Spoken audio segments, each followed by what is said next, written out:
The Battlefield 2042 beta was pretty great, but... Nah, I'm just kidding. There's no but. Oh, but I'm kidding again, because there is a but. There is always a but.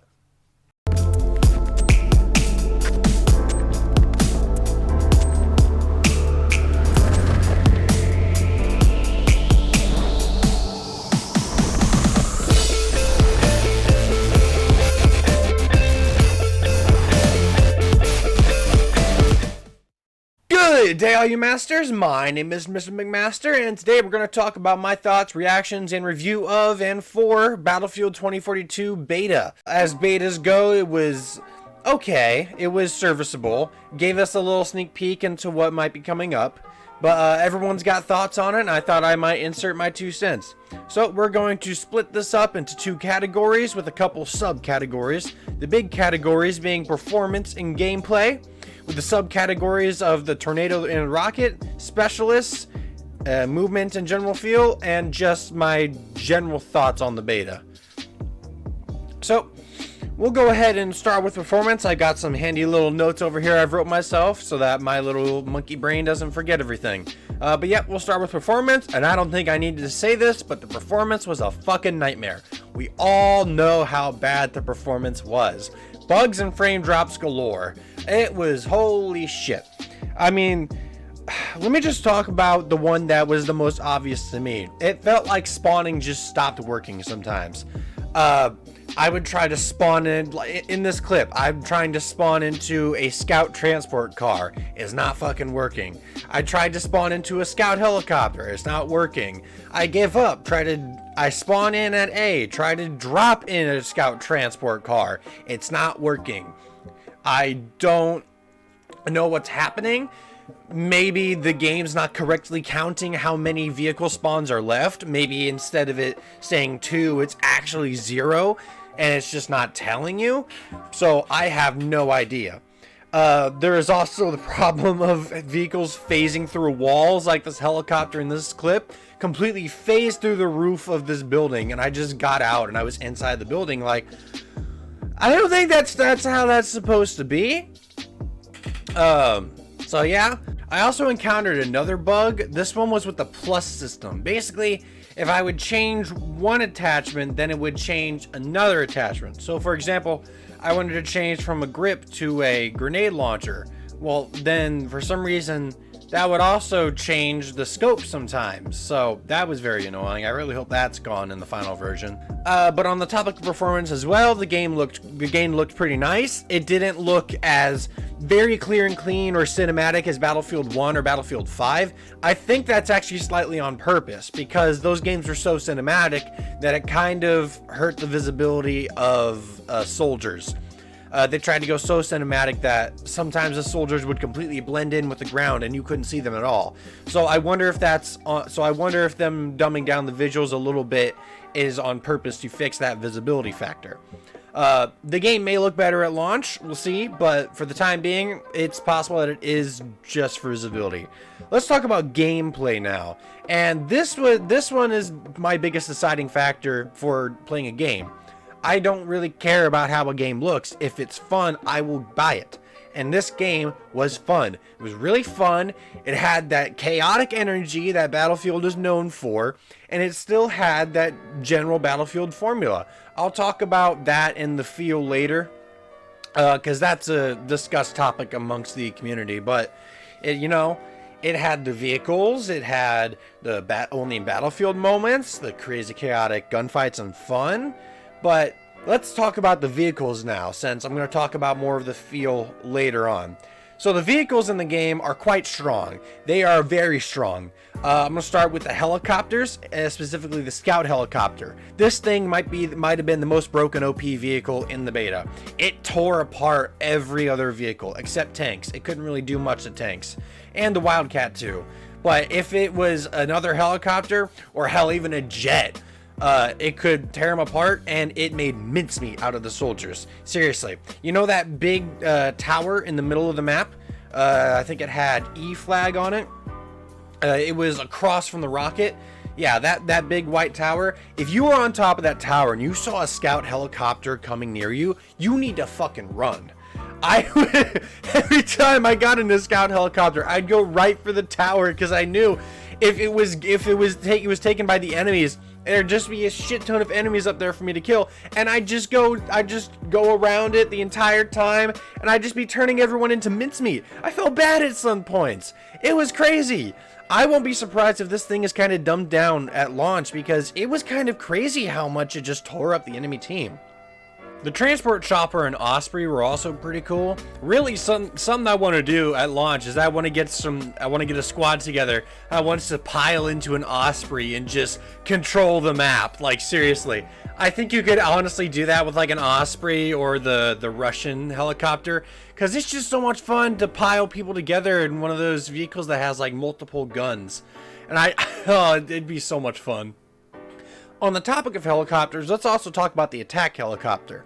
The pilot seat may have been in its weakest state that it has ever been in Battlefield. So much so that I didn't even use the pilot seat that much. Every time I got in the attack chopper, it was mostly just to use the gunner. I would fly up to the tower, I would get it at a certain height, certain levels, and give it some upwards momentum. I'd switch into the gunner seat, shoot some guys real quick, and then switch back into the pilot seat before I would inevitably fall to the ground. And holy shit, is the gunner seat overpowered. I think the gun is even more powered than it has ever been, especially in Battlefield 4. I think I've gotten upwards of like a 7 kill chain. When I quickly switch into the gunner seat before switching back to the pilot seat. You can kill guys so freaking fast. It is insane. Holy crap. Also, please, DICE, whenever we grapple onto a vehicle with McKay's grappling hook, please let the grappling hook stay on there and let us just freaking Indiana Jones our way throughout the map, holding on to it like it's a fucking rope. That'd be so awesome. Or at least let it like stay hooked on the chopper so that we actually go to the chopper instead of just being flung into the air. Because like the grappling hook during the beta, it didn't stay connected to the chopper. It hit the chopper, but then it like stayed in the air and you just get pulled into the air, not pulled to the chopper. So like either of those, make it real, please. Or both of those. Give us a button to be able to hang from the chopper. Let's move on to the jets now when we're talking about air vehicles. The jets were powerful, but they felt slower than the Battlefield 3 and Battlefield 4 jets, which I kind of hope they fix at launch.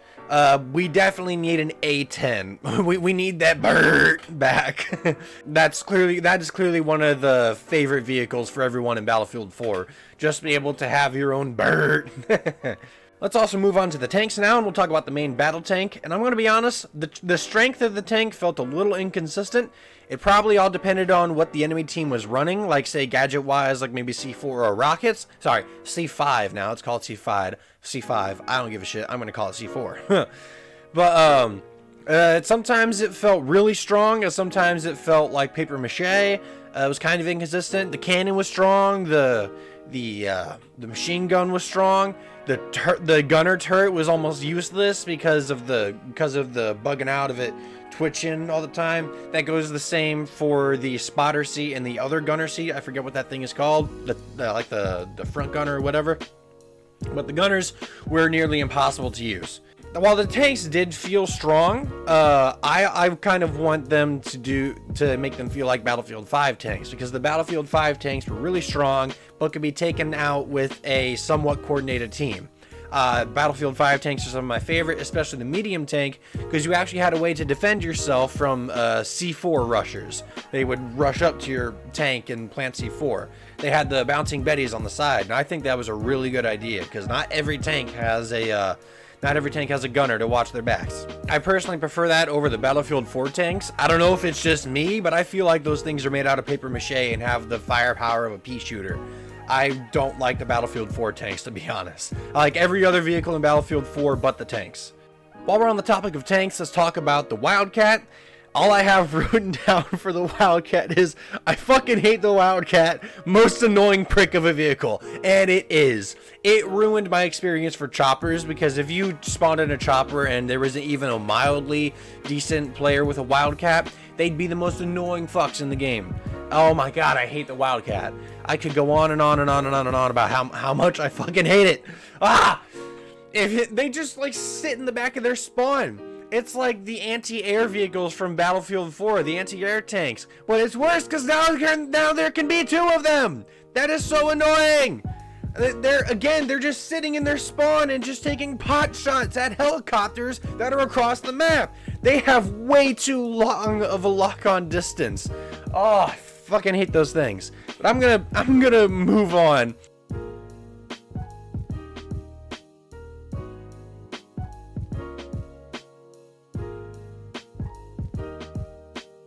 Because I have another thing to talk about with the vehicles, and that is, it's not expressly called this in the game, but it's the speed up, which I like to call vehicle sprints. I have to be honest, it's kind of weird that you have to hold the sprint button in order to make it go faster. I like the system in BF4 where you just press the sprint button once and then it just goes generally faster.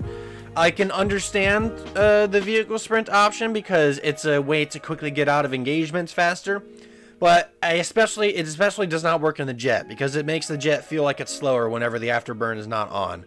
I want to talk about the UI and the HUD now. It's kind of a mess. It simultaneously feels like it's cluttered, but also missing information.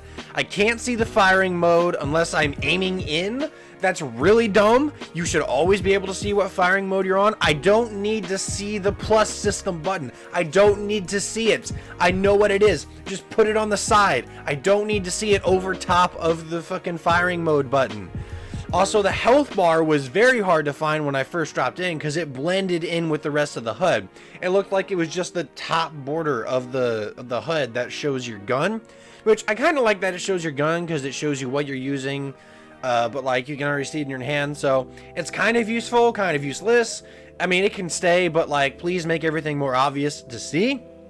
I do love the color scheme of the HUD, but it needs some serious work. Also, let me mention the kill feed real quick, because what a disaster it is. It's like Bad Company 2's kill feed, but somehow even worse. Just like copy and paste Battlefield 4's kill feed with the 2042 color scheme, and we're good. That's all you have to do. Oh, hell, do Battlefield 1 or Battlefield 5's kill feed. Copy Battlefield 1's kill sound, for the love of God. That was the most satisfying kill noise ever. Please, make it. I'm tired of it being on the side of the screen where it gets covered up by the vehicle controls. I'm tired of only that one skull with the one name. Please give us a better kill feed. There's also a problem in the specifically for the choppers. I cannot tell if assisted flight is on. It does not tell me if assisted flight is on, and I can't tell if it's working. It does, and no matter how many times I press L3, it doesn't feel like anything different. The chopper doesn't feel any different when it's flying. DICE, add that indicator. I can't tell if it's flying. I can't tell if it's on, and I can't tell if it's working. But on the topic of things I can't tell if things are working, the ping system is trash. It is trash. They took the BF5 ping system and made it worse. I feel like the BF5 ping system was already kind of bad because it's already very fucking hard to see your own teammates' pings. And they made it even worse to now it's this tiny dot. I couldn't see it. I don't know if other people had this problem, but I couldn't see pings. I couldn't see my ping. I couldn't see my teammates' pings. It was so annoying. The dialogue wheel was also missing. That's a crucial part of Battlefield. Why are we missing the dialogue wheel? I don't know. They really need to. I hope that should be in the final game. I really hope that. All right. So those are basically part of the main category of gameplay, but I'm going to move on to my subcategories now. We're going to talk about the tornado and the rocket. All I've written in my notes is fucking cool, and I can't think of a better phrase to describe them. They are very fucking cool, especially the tornado. The rocket's pretty cool itself. You can ride on top of it. I unfortunately did not get to do that because I couldn't get on top of it throughout the entire beta. I know, I suck. But whenever it blew up, it was really cool. It added all this debris to the map. It was just a cool spectacle. The tornado was the best part because it came in, it caused chaos, and then it left. But it wasn't so often to the point where it got annoying. It was kind of a novelty thing. It wasn't every match. It was so fun to ride around in it. You could jump into it and then pull out your parachute. You could ride a vehicle into it and it'd take your vehicle into the air. I took a chopper into it one time and it yeeted my chopper into the side of a building and killed me. It was so fun and just hilarious and funny to be riding around the tornado. Also, side note, if you shoot people while you're in the tornado, screw you. People enjoy the ride, please. Please, just don't shoot people. Let everyone have fun. Now let's move on to some of the more hotly discussed and controversial stuff in the beta, which are specialists and movements with the general feel of the game as well. I have to agree with everyone I'm agreeing with everyone when I say this. The specialists were extremely poorly implemented. They did not implement them all that well. I can't tell who is who has what, and who does what. What I mean is I can't tell who's on my team, I can't tell who has what gadget, and I can't tell what person is occupying what role.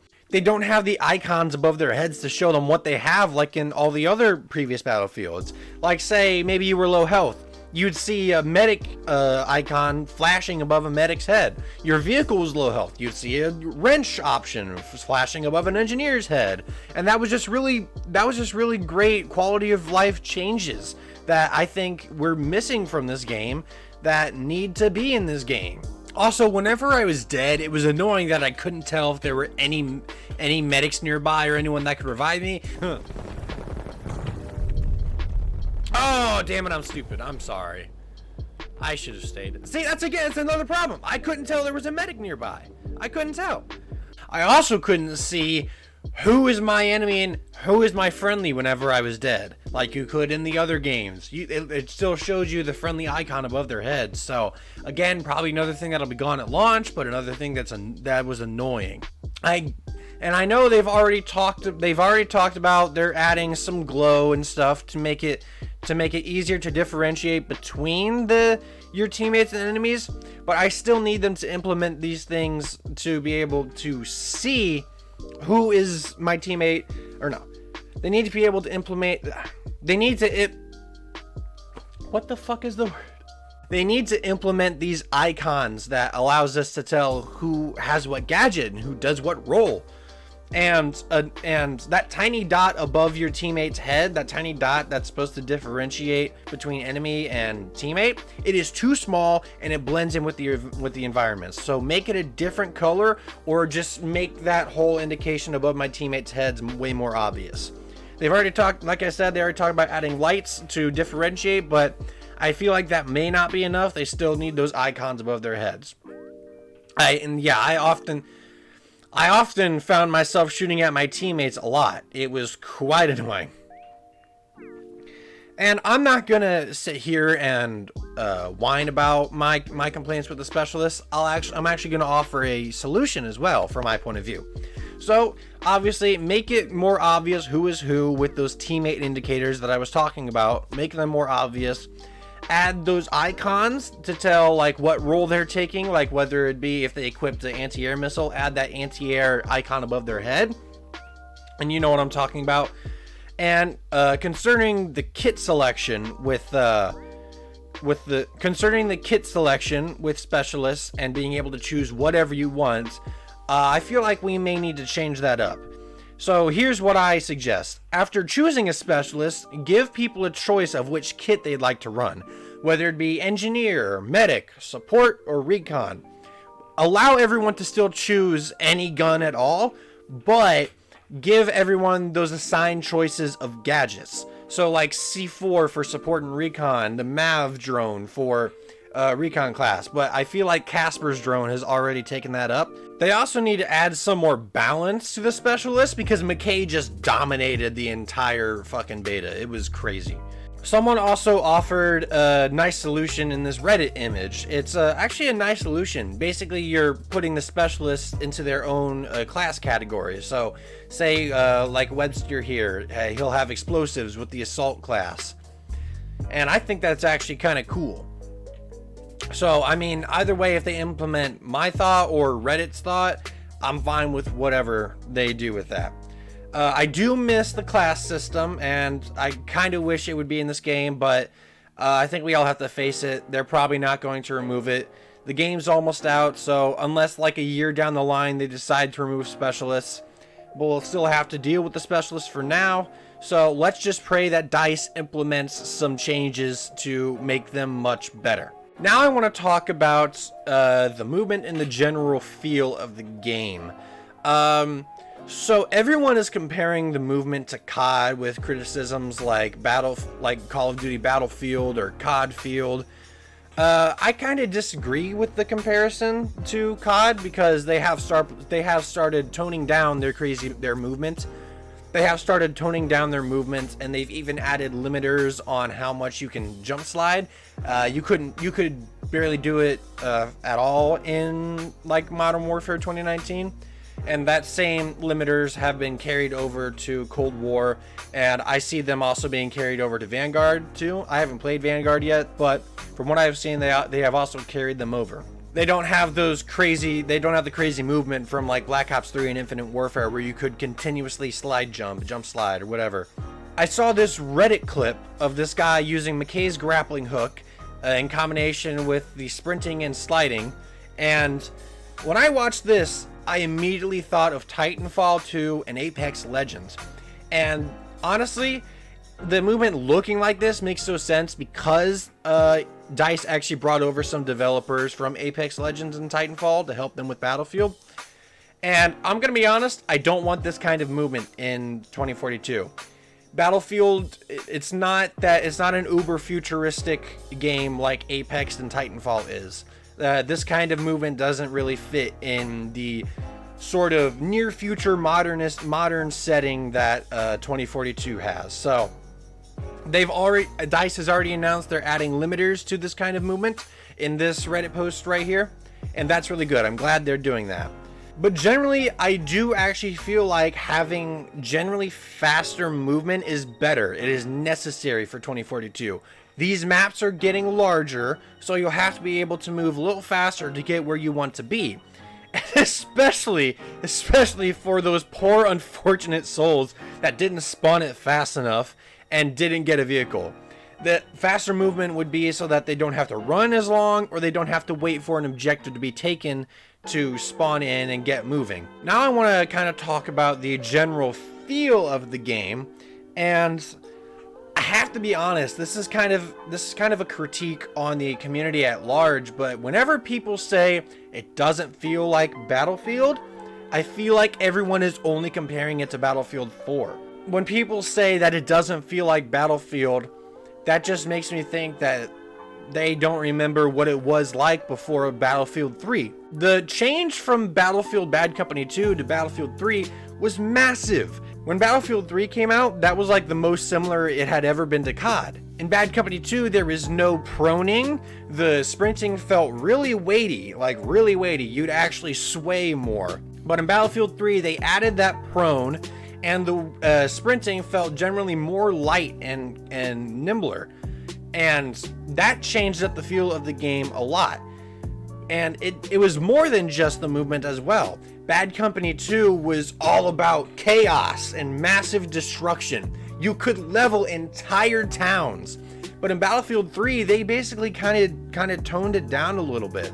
And again, that added that similarity to COD. So again, it just feels like everyone is only comparing it to Battlefield 4 and not the rest of the series. For example, for another change in feel, comparing Battlefield 4 to Battlefield 1, they have two different experiences. Battlefield 4 is more about the action, whereas Battlefield 1 is very cinematic and it's very pretty to look at. It's a World War I shooter. You're there to experience fighting all the way back then with less technology, but the look of the game is much more cinematic. That feels like they really toned up how beautiful some of the explosions and some of the effects are. And that carried over to Battlefield 5 as well, but they brought back some of that more action-oriented stuff. Battlefield Hardline, massive freaking shift from Battlefield 4. We all know how massive of a difference it was from Battlefield 4. And to bring it back to movement again, I actually think that the movement we have right now is more similar to Battlefield 5, because Battlefield 5 had a slide, albeit nowhere near as extreme as what we have now. I think this movement is also kind of copied from Warzone, which is really good. I think that's what that's the kind of movement that Battlefield needs right now. I know I'm probably lighting a fire under my ass, but I have to be honest, I think that Warzone's generally faster movement is kind of what Battlefield needs with these large maps now.